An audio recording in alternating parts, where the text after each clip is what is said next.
Do you know who my father is? What is he doing? Look at you! You're still cleaning floors while I'm living a life you could never afford. Maybe if you had worked harder or raised someone better, you wouldn't be standing here serving people like me. I'm sorry, sir. Please forgive my clumsiness. If you had been more useful and hardworking at your youthful age, you won't be mopping floors by now, you old rag! You don't talk to people like that, especially women old enough to birth your dad. And who are you to tell me what to do? Another low-level beggar? Apologize to her now. And what happens if I don't? Apologize to her now. This is your last chance. You have 5 seconds. Well, if you think I was going to apologize to that ugly, blonde-haired pimp standing in front of me, you must be out of your damn mind. I was 28 years old, the son of a billionaire, and I had never said the word sorry in my entire life. Not in this lifetime. So, when that woman stood there demanding an apology, I did what I always did. I laughed. I had absolutely no idea that someone in that restaurant was recording the entire thing. And while I was busy throwing my little tantrum, my father was miles away, watching his only son turn the family name into a public joke. By the time I realized what was happening, the video was already everywhere. But the video wasn't what ruined my life. It was her. Little did I know that the woman I was exchanging words with was about to become the living hell of the world I was about to enter.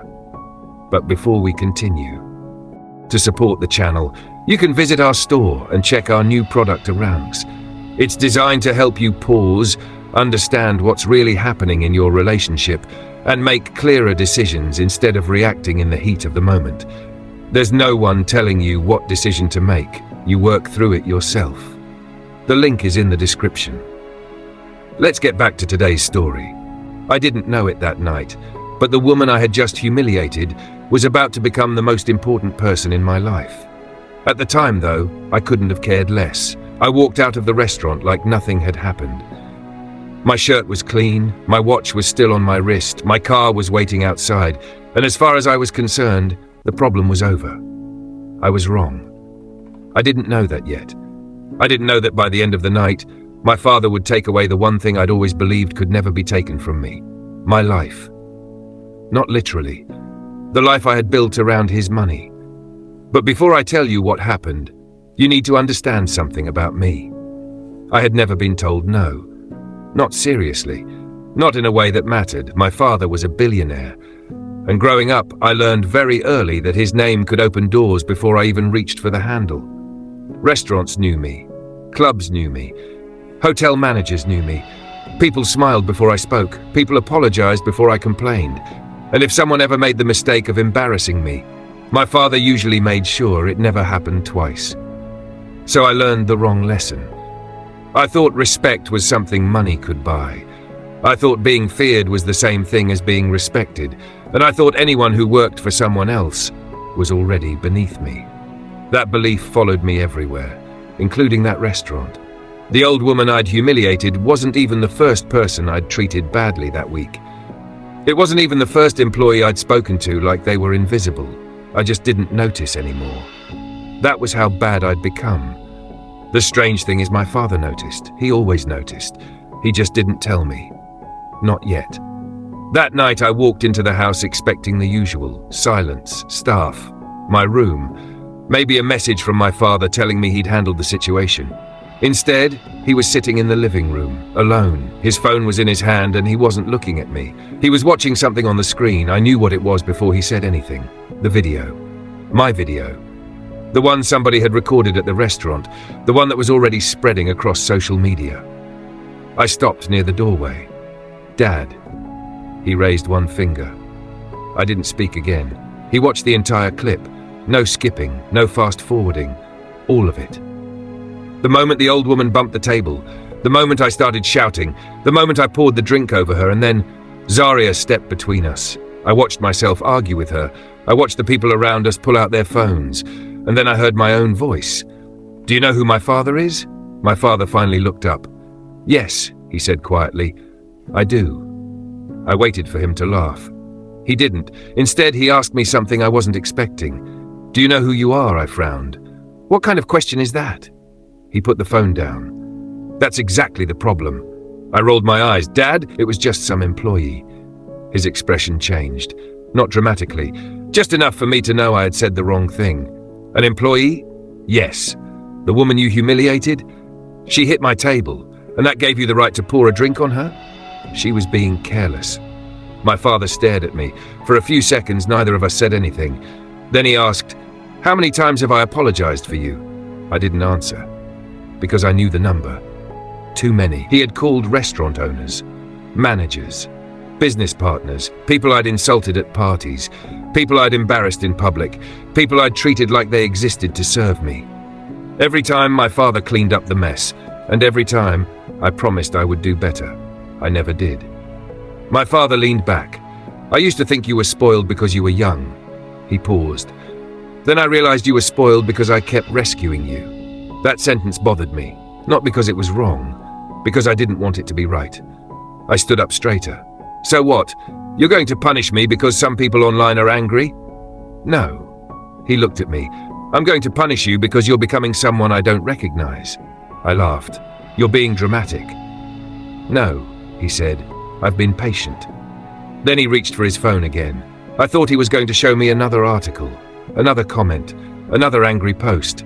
Instead, he opened my bank account. My smile disappeared. "What's that? You're spending."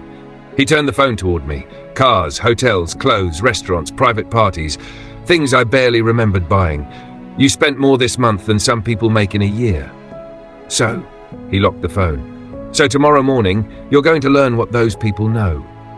I stared at him. "What does that mean?" "You're going back."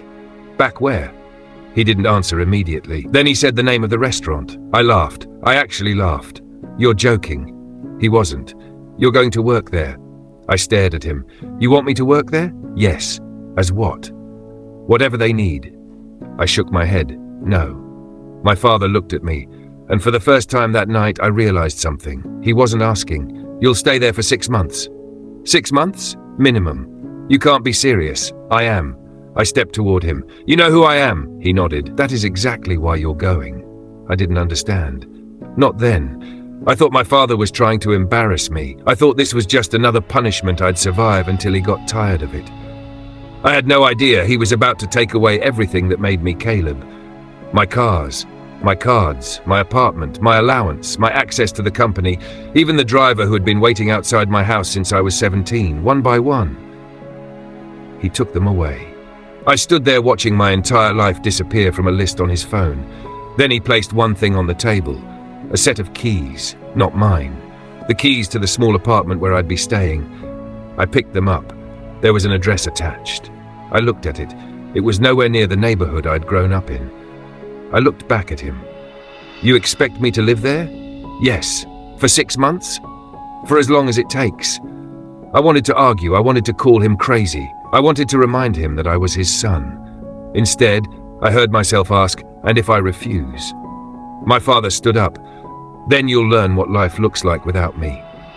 That was the first time I understood. This wasn't a warning. It was the beginning. The next morning, I walked into that restaurant wearing clothes I had never worn before. No designer watch, no expensive shoes, no driver, no black car waiting outside, just me. And the moment I stepped through the door, I heard someone laugh. I looked up. Zaria was standing behind the counter. She recognized me immediately. She looked at my clothes, then at my face. Then she smiled.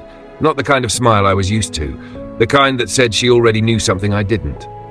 "Well," Zaria said, "look who came back." I looked around the restaurant. Everyone was watching me. I lowered my voice. "I'm here to work." Zaria raised an eyebrow. "For real? For real?" She looked me over again. Then she picked up a mop. She held it out to me. "Congratulations." I took it. She pointed toward the kitchen. "Your new office is back there." That was my first day, and I thought the 6 months would be unbearable. I had no idea. The hardest part wouldn't be the work. It would be the woman standing in front of me, because Zaria was about to make sure I earned every single day of it. The first thing I learned about working at that restaurant was that money couldn't save me from a dirty dish. The second thing I learned was that Zaria was going to make sure I remembered it. She pointed toward the kitchen. "Those need washing." I looked at the pile. Then I looked back at her. "You're serious?" Zaria smiled. "You're the one who said you were here to work." "I've never washed dishes in my life." "There's a first time for everything." She walked away. I stood there for a moment, waiting for somebody to realize this was ridiculous. Nobody did. That was the strange part. At home, if I stood still long enough, somebody eventually came to ask what I needed. Here, people walked around me. They had jobs to do, and apparently mine was washing every plate in the building. I lasted 11 minutes before I complained. Zaria didn't even look up. "You're doing it wrong." I turned. "Excuse me? You're washing the same plate for 5 minutes. Because it's dirty." "No," she pointed at it, "because you're angry at it." I stared at her. She laughed. That laugh bothered me more than it should have. "What's funny?" "You. What's funny about me? You thought coming here was going to be punishment." She picked up another plate. "It isn't." "Then what is it?" Zaria looked at me. "It's work." Then she walked away again.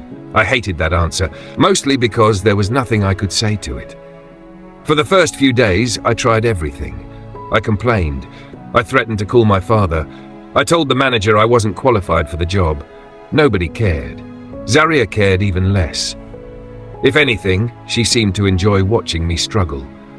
When I finally figured out how to carry 3 trays without dropping them, she gave me 4. When I learned how to clean the dining room quickly, she added the kitchen. When I thought I'd finally earned a break, she found something else. "You missed a spot." "Where?" "There. That floor is clean. Then it should be easy to clean again." I looked at her. She looked at me, and somehow she won. Every time. But something else was happening. People were beginning to talk to me. Not because of my father's name, because they had to work beside me. The elderly woman from that night was still there too. I avoided her at first. I didn't know what to say. Then one afternoon, she handed me a plate. "Careful," she said. I looked at her. She smiled. "I've already had enough things spilled on me this week." I knew exactly what she meant. "I'm sorry," I said. She nodded. "I know." Then she walked away. That was it. No speech, no lecture. Just 2 words. "I know." For some reason, they stayed with me. Weeks passed. The restaurant stopped feeling like a prison. Not completely, but enough. I started learning everyone's names. I started eating lunch with the kitchen staff. I started noticing how exhausted people were after closing. And one night, I stayed behind to help clean without anyone asking me to. Zaria noticed. She was standing near the doorway. "You're still here?" "Yeah." "Why?" I looked around. "I don't know." She smiled. "That might be the first honest answer you've given me." I laughed. She did too. For a moment, there was no billionaire, no waitress, no punishment. Just 2 people standing in an empty restaurant. Then she ruined it. "You still have to mop." I looked at her. "You're unbelievable." "So I've been told." She walked away, and I followed her. I didn't know it then, but that was the first night I stopped thinking about getting out. I started thinking about staying, not because of the restaurant, because of the people, and maybe because of her. But Zaria wasn't ready to let me get comfortable. The next morning, she handed me a list. I looked at it. "What is this?" "Your schedule." I read it. Kitchen, dining room, storage, closing shift. I looked up. "This is insane." "No," she smiled. "What's insane is what your father told me." I froze. "My father talked to you." Zaria's expression changed, not directly. "What did he say?" She picked up a tray. "Nothing you need to worry about." Then she walked away. I followed her. "Zaria." She kept walking. "Zaria, what did he say?" She finally stopped, turned around and said, "He told the manager one thing." "What?" Zaria looked at me for a moment. Then she said quietly, "He wants to know who you become when nobody is protecting you." And she walked away. I stood there. For the first time since I arrived, I wasn't thinking about the 6 months. I was thinking about my father. Because suddenly, I wasn't sure whether this punishment was really about the restaurant. And I had a feeling. My father knew something about me that I hadn't discovered yet. I thought I was beginning to understand Zaria. I was wrong. The problem was, the more time I spent around her, the less sense she made. She could spend an entire morning making my life miserable, then quietly leave food beside me because she noticed I hadn't eaten. She would insult my attitude, then defend me when somebody else went too far. And whenever I tried to thank her, she acted like she'd done nothing. One evening, I asked her why.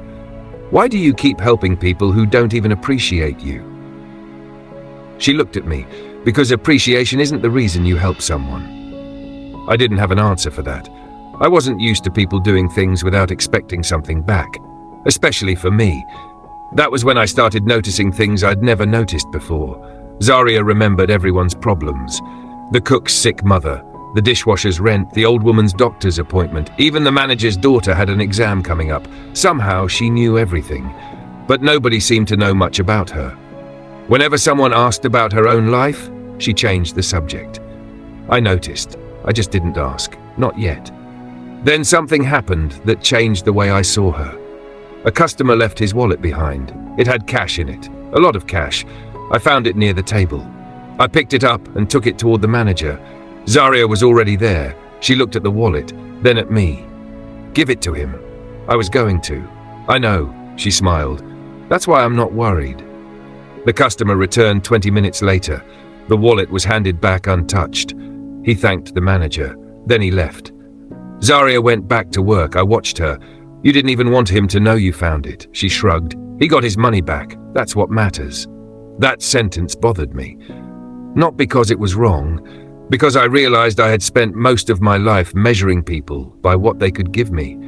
Zaria measured people by what she could give them. Those were two completely different ways of living. And somewhere between the dirty dishes and closing shifts, I started changing. Not dramatically. I still complained. I still hated the apartment my father had given me. I still counted the days until I could get my old life back. But I stopped checking the calendar every morning. I stopped asking when my father would call, and I stopped looking at the people around me like they were beneath me. Then one Friday night, Zaria and I were closing the restaurant together. She was wiping down the counter. I was stacking chairs. She looked at me and said, "You're different." I laughed. "That's your way of saying I'm finally tolerable?" "No," she smiled. "You're still annoying." "Thank you. You're welcome." We both laughed. Then she looked away. For a second I saw something different in her expression, something tired, something she usually hid. I wanted to ask. Before I could, a black SUV pulled up outside. Zaria stopped moving. I looked through the window. My father stepped out. I hadn't seen him in weeks. He walked into the restaurant. Everyone straightened immediately. I didn't know why. Maybe because I wasn't the same person he'd left there. He looked at me, then at Zaria, then back at me. "I see you're still alive." "I've been busy," he smiled slightly. "Good." Zaria quietly walked toward the kitchen. My father watched her leave. Then he said something I wasn't expecting. "You trust her?" I frowned. "Yes," he nodded slowly. "That's good." "Why?" He didn't answer. Instead, he looked around the restaurant. Then he said, "You've got 3 months left." I nodded. "I know. Do you want your old life back?" That question should have been easy. A few months earlier, I would have answered immediately. This time, I hesitated. My father noticed. He smiled. "That's what I thought." Then he walked outside. I followed him. "Dad?" He stopped. "What? Why are you really doing this?" He looked at me, and for the first time, he didn't sound like my father. He sounded like a businessman. "Because one day, everything I own will belong to you."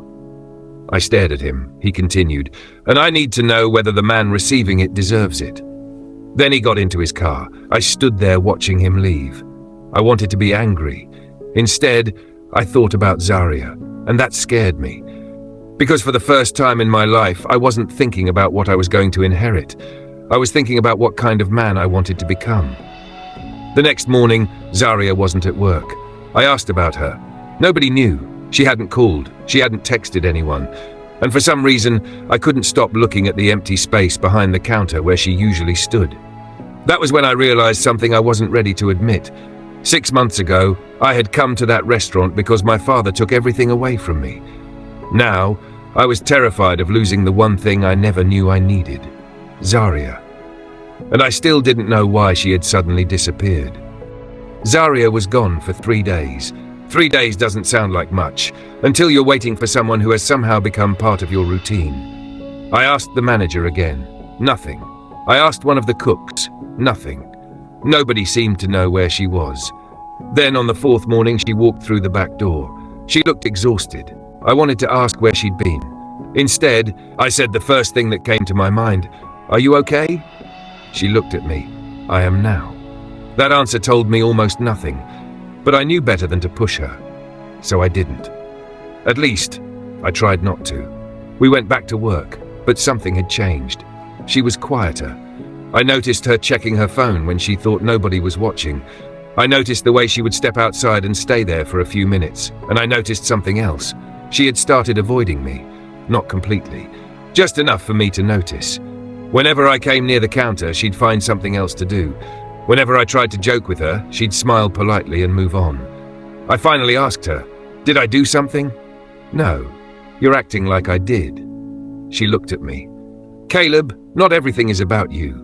That hurt more than it should have, because 6 months earlier that sentence wouldn't have bothered me.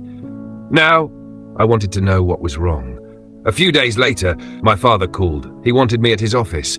I almost refused. Then he said something that made me change my mind. "It's about the restaurant." I went. When I arrived, he was sitting behind his desk with several documents in front of him. He looked at me. "You're almost halfway through your punishment." "It's not a punishment anymore." He raised an eyebrow. "No? No. Then what is it?" I thought about Zaria. I didn't answer. My father noticed. He always noticed. "You're attached to her." I looked away. "She's my friend." "That's not what I said." I didn't respond. He leaned back. "Be careful." "About what?" "Confusing gratitude with love." That sentence stayed with me. Not because I agreed, because I was afraid he might be right. When I returned to the restaurant that evening, Zaria was outside. She was sitting alone behind the building. I walked toward her. She looked up. "What happened?" "Nothing. You've said that 3 times this week. And you keep asking. Because I care." She looked at me for a long moment. Then she laughed softly. "You really don't understand people, do you?" "Apparently not." She looked down. "My mother is sick." I didn't say anything. She continued. "She needed treatment, and I had no idea how I was going to pay for it." "Why didn't you tell me?" "Because I didn't want your money." "I wasn't offering money." "You were about to." She was right. I didn't know what to say. Then I remembered something. The restaurant had a staff emergency fund. I spoke to the manager. He agreed to help.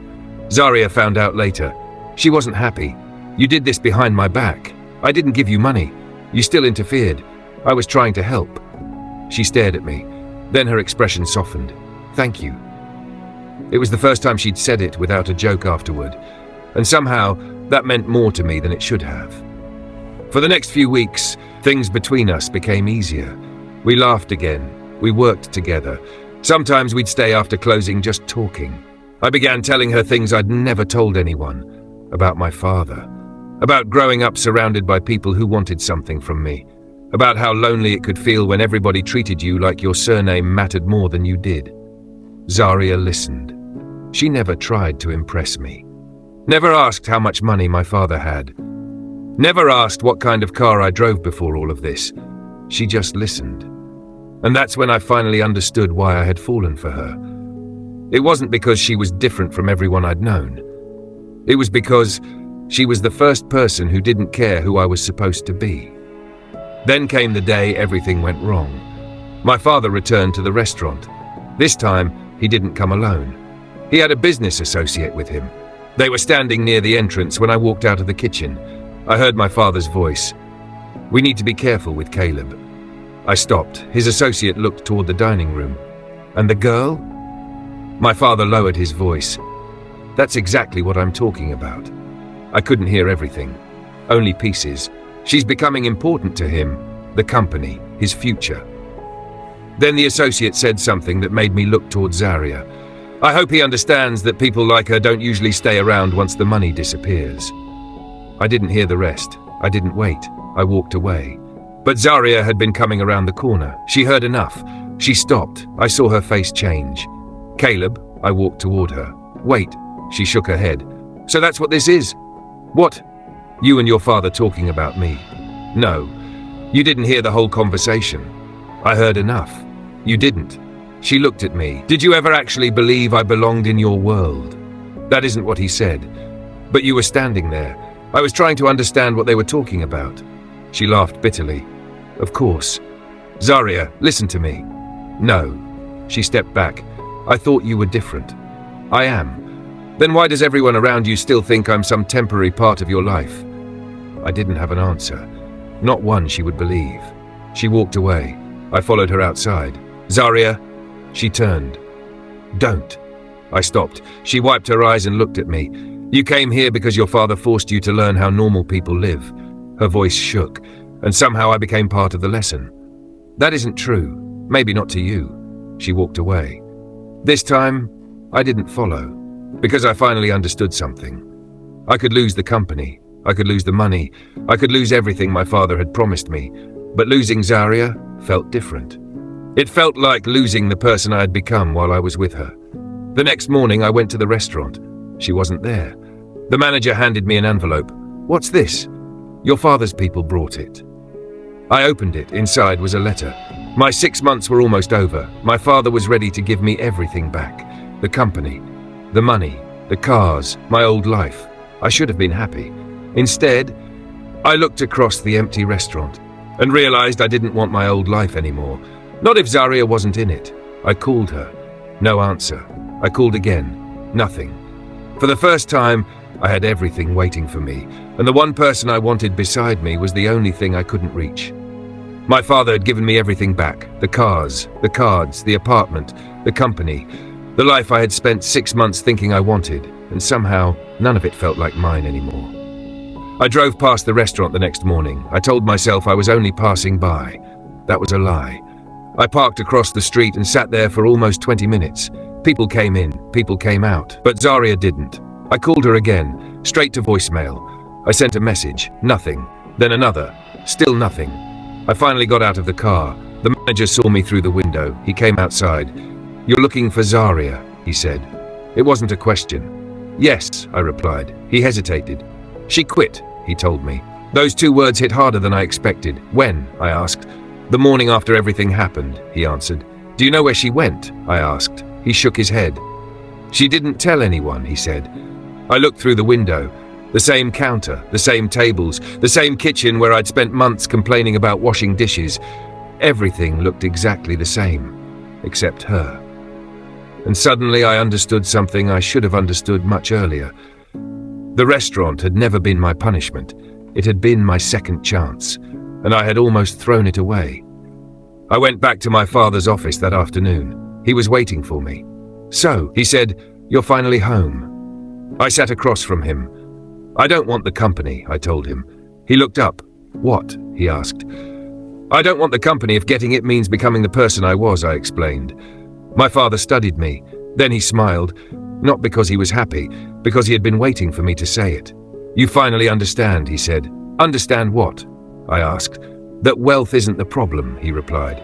He leaned back. "Thinking you're better than everyone because you have it is," he added. I looked down. For years I thought my father had been protecting me. He had, but he had also been protecting me from consequences. And there is a difference. He had given me everything, except the chance to become responsible for myself, until the day he took it all away. I stood up. "I need to find her," I said. My father nodded. "Then go find her," he replied. That was all he said. No lecture, no advice. Just that. I spent the next several weeks looking. I asked people at the restaurant. Nothing. I checked places she had mentioned. Nothing. Then one afternoon I found her. Not at the restaurant. Not anywhere I expected. She was helping at a community center across town. She didn't see me at first. She was carrying boxes with 2 other women, laughing, smiling, looking like someone who had finally stopped waiting for something. I stood there for a moment. Then as I walked over, I called. She turned. The smile disappeared, she said.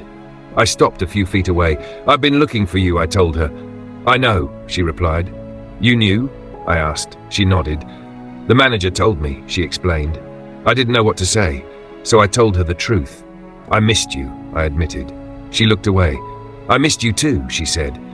That was the first thing she said that gave me hope. Then she added, "But missing someone doesn't mean you should go back to them." I nodded. "I know," I replied. She looked at me. "You're different," she said. "I hope so," I answered. "No," she said. She smiled faintly. "You are," she added. I stepped closer. "I don't want you to believe I changed because my father forced me to," I told her. "Then why did you?" she asked. I thought about that. "Because you made me see what I couldn't see before," I explained. She didn't answer. I continued. "You never cared about my father's money," I said. "You didn't care about my name. You didn't even care whether I liked you," I continued. She smiled. "I definitely didn't," I laughed. "I know," I replied. For the first time in weeks, we both laughed. Then I became serious. I hurt you, I said. Yes, she replied. I embarrassed you, I continued. Yes, she said again. And I made you feel like you were part of some lesson I was learning, I added.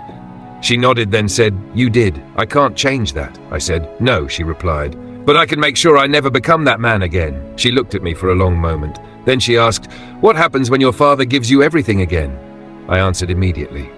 I don't know, I admitted. She raised an eyebrow. That wasn't the right answer, she said. I smiled.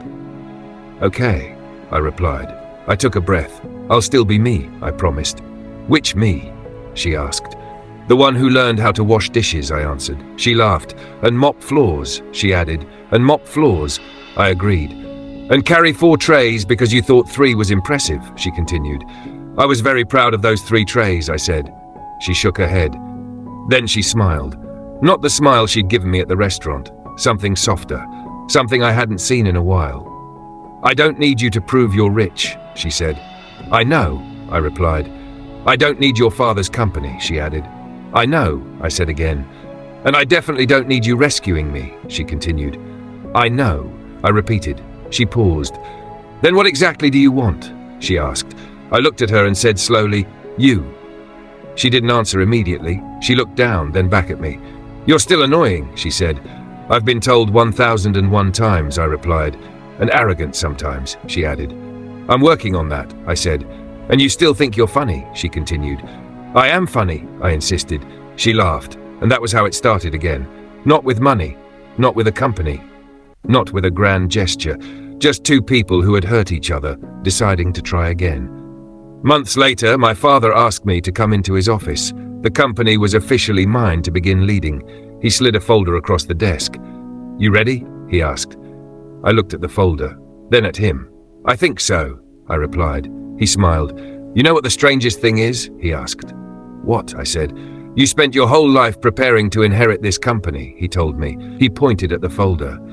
And the person who finally prepared you for it wasn't a business professor. It wasn't a board member. It wasn't me. It was a woman who made you wash dishes, he said. I laughed. You're never going to let me forget that, I said. No, my father replied. My father smiled. And neither should you, he added.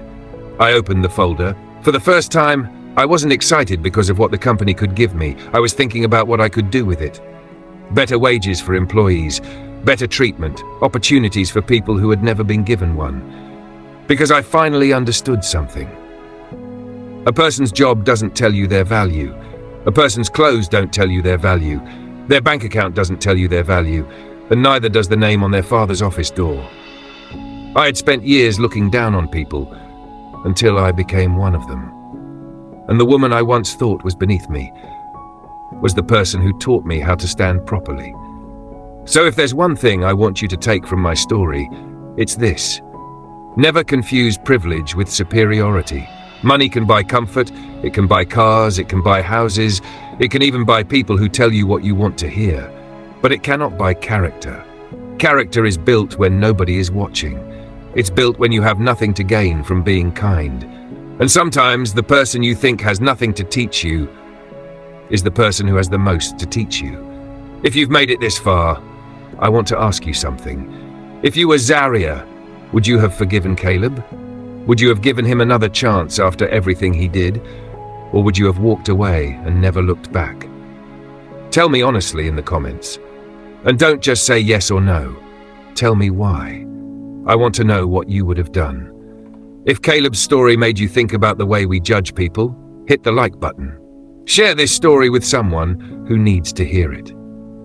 And if you want more stories where the person you underestimate turns out to be the one who changes everything, subscribe to the channel. Because sometimes the person standing at the bottom isn't there because they belong there. They're just waiting for someone to finally see their worth. And sometimes the greatest lesson money can teach you is what life looks like without it.